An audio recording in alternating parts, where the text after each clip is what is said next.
Class 12th chemistry practical में आपको किस प्रकार से अकार्बनिक लवण का विश्लेषण करके प्रैक्टिकल कॉपी में लिखते हैं, इसके बारे में बताया जा चुका है। आज रसायन विज्ञान प्रयोगात्मक परीक्षा कक्षा 12 का आयतन मिति विश्लेषण सरल अनुमापन किस प्रकार से किया जाएगा और इसे प्रैक्टिकल की कॉपी में कैसे लिखा जाएगा, जो कि 4 अंक का होता है, इसे समझाने का प्रयास करेंगे। कक्षा 12 के प्रैक्टिकल रसायन विज्ञान में मानक विलयनों के विरुद्ध पोटेशियम परमैंगनेट विलयन का अनुमापन कर इसकी सांद्रता नॉर्मलता ज्ञात की जाती है और छात्रों से मानक विलयन स्वयं पदार्थ तुलवाकर बनवाने के लिए कहा जाता है और इसके लिए आपको फेरस अमोनियम सल्फेट या फिर ऑक्जेलिक एसिड दिया जा सकता है। 2 ही लवण आपके कोर्स में हैं। तो आज हम अनुमापन का पहला एक्सपेरिमेंट समझाने का प्रयास करते हैं और इसे कॉपी में किस प्रकार से लिखा जाएगा इसकी भी जानकारी देते हैं। प्रयोग संख्या 1, जिसका उद्देश्य है फेरस अमोनियम सल्फेट का N/20 सांद्रता का मानक विलयन बनाना और दिए हुए केमोनोफोर विलयन की नॉर्मलता तथा सांद्रता को ग्राम प्रति लीटर में ज्ञात करना। ऐसा उद्देश्य आपको दिया जाएगा, जिसका सिद्धांत क्या है। सिद्धांत में आप रासायनिक समीकरण लिख दें। 2 केमोनोफोर plus 8 H2SO4 plus 10 FeSO4 is equal to K2SO4 plus 2 MnSO4 plus 5 Fe2SO4 का होल थ्राइस प्लस 8 H2O।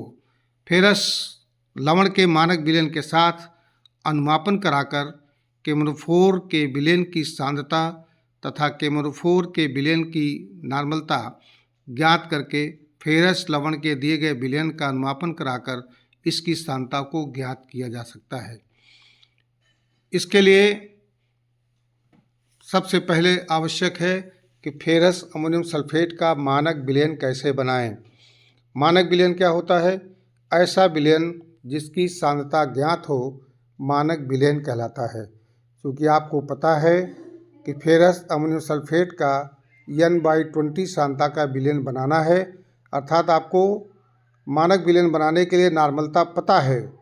तो फेरस अमोनियम सल्फेट का तुल्यांकी भार आप जानते हैं 392 होता है। यह एक द्विक लवण है जिसमें फेरस सल्फेट और अमोनियम सल्फेट दोनों के मिलने से बनता है, डबल साल्ट है।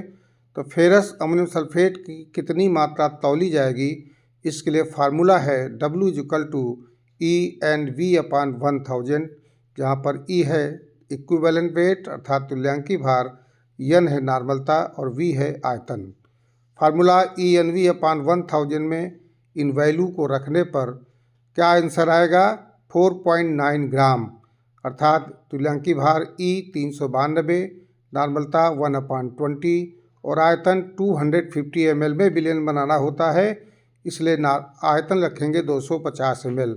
इसको कैलकुलेट करने पर 4.9 ग्राम फेरस अमोनियम सल्फेट को तौलना होगा। सूचक इंडिकेटर केमोनोफोर यहाँ पर प्रयुक्त होता है। यह स्वयं सूचक के रूप में कार्य करता है। सूचक या इंडिकेटर क्या होते हैं? जो रंग परिवर्तन द्वारा अपक्रिया के पूर्ण होने की जानकारी देते हैं, सूचक कहलाते हैं। अब बारी आती है तोलन परीक्षण की। तोलन परीक्षण क्या है? तोलन नली आपको पदार्थ के भार को तोलने के लिए दी जाती है। सबसे पहले हम खाली तोलन नली का भार ज्ञात कर लेते हैं। खाली तोलन नली का भार सपोज करिए 5.8000 ग्राम आया।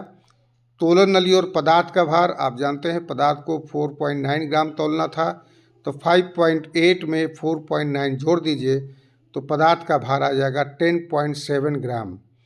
और प्रयुक्त फेरस अमोनियम सल्फेट का भार क्या आएगा? 10.700 में से 5.8 ग्राम घटाएंगे तो 4.900 ग्राम आएगा। ये पदार्थ की मात्रा कम भी हो सकती है, क्योंकि तोलन नली में जब हम फेरस अमोनियम सल्फेट को तौलते हैं तो थोड़ी बहुत मात्रा फेरस अमोनियम सल्फेट की तोलन नली में चिपकी रह जाती है, जो खाली करने पर नहीं आती, तो थोड़ा बहुत अंतर आ सकता है। अब अनुमापन प्रेक्षण कैसे करेंगे? प्रेक्षण करने के लिए हमें तालिका बनाई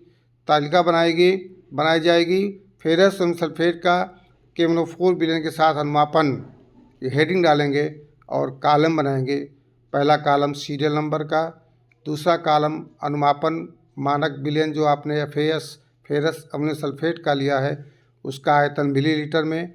फिर ब्यूरेट का पाठ्यांक प्रारंभिक और अंतिम, प्रारंभिक हमेशा 0 करिए, अंतिम में जो रीडिंग आएगी वो लिखना है, और प्रयुक्त KMnO4 का आयतन मिलीलीटर में।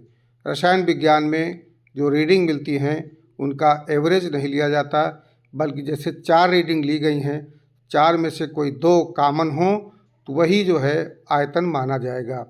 यहाँ पर आप देख रहे हैं कि फेरस अमोनियम सल्फेट का आयतन हर बार 25 ml ही लिया गया।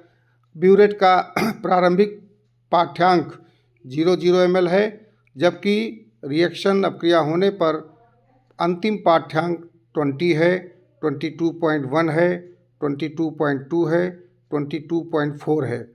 यहाँ पर 22.2 जो लिखा है इसकी जगह में भी 22.1 होना चाहिए, क्योंकि 2 रीडिंग कॉमन होनी है। इस प्रकार से प्रयुक्त KMnO4 का आयतन मिलीलीटर में आ गया 22.1। अब गणना करेंगे। फेरस अमोनियम सल्फेट की नॉर्मलता आप जानते हैं N/20 यानी 1/20 थी। आयतन हमने हमेशा 25 ml 25 ml लिया, तो आयतन V1 जो है 25 ml है। KMnO4 का आयतन जो रीडिंग में आया है 22.1 ml। KMnO4 की नॉर्मलता हमें निकालनी है। सूत्र होता है, फार्मूला होता है N1V1 = N2V2। इसलिए N2 हो जाएगा N1V1/V2।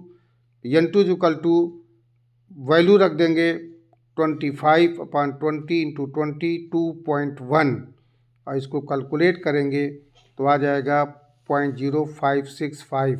नॉर्मलता हो गई 0.0565। तुल्यांकी भार KMnO4 का आप जानते हैं 31.6 होता है, तो सांता ग्राम पर लीटर बराबर क्या होगा? नॉर्मलता गुणे तुल्यांकी भार। नॉर्मलता हमने निकाली है 0.0565 और तुल्यांकी भार है 31.6। इसको मल्टीप्लाई करेंगे, गुणा करेंगे तो 1.7854 ग्राम पर लीटर आ जाएगा। तो परिणाम क्या हुआ? KMnO4 विलयन की नॉर्मलता आई 0.0565 और KMnO4 विलयन की सांद्रता ग्राम पर लीटर आएगी 1.785 ग्राम पर लीटर। इस तरह से हम इस सरल अनुमापन को अपनी केमिस्ट्री प्रैक्टिकल कॉपी में लिख सकते हैं। यह प्रैक्टिकल परीक्षा में 4 अंक का होता है, जिसे बाह्य एग्जामिनर वाली कॉपी में लिखना होता है। इस कॉपी को एग्जामिनर ले जाएंगे। तो हमने आपको बताया था कि प्रैक्टिकल कॉपी में 3 चीज़ें लिखनी होती हैं, 3 एक्सपेरिमेंट लिखने होते हैं। पहला बताया था गुणात्मक विश्लेषण, जिसमें एक अम्लीय और एक क्षारीय मूलक की पहचान का लिखना होता है, जिसे बताया जा चुका है। दूसरा है आयतन मितीय विश्लेषण, जिसको आपने अभी देखा है, जो सरल अनुमापन होता है, यह भी 4 अंक का होता है। और तीसरा एक होगा विषय वस्तु आधारित प्रयोग, इसको अब बाद में बताएंगे, यह भी 3 अंक का होता है। इस तरह से केमिस्ट्री प्रैक्टिकल को अपनी केमिस्ट्री प्रैक्टिकल कॉपी में अनुमापन वाले एक्सपेरिमेंट को कैसे लिखेंगे, इसको आपने भली भांति समझ लिया होगा। अगले वीडियो के माध्यम से अगली नॉर्मलता बदल करके दूसरा एक्सपेरिमेंट पुनः प्रेषित करेंगे। धन्यवाद।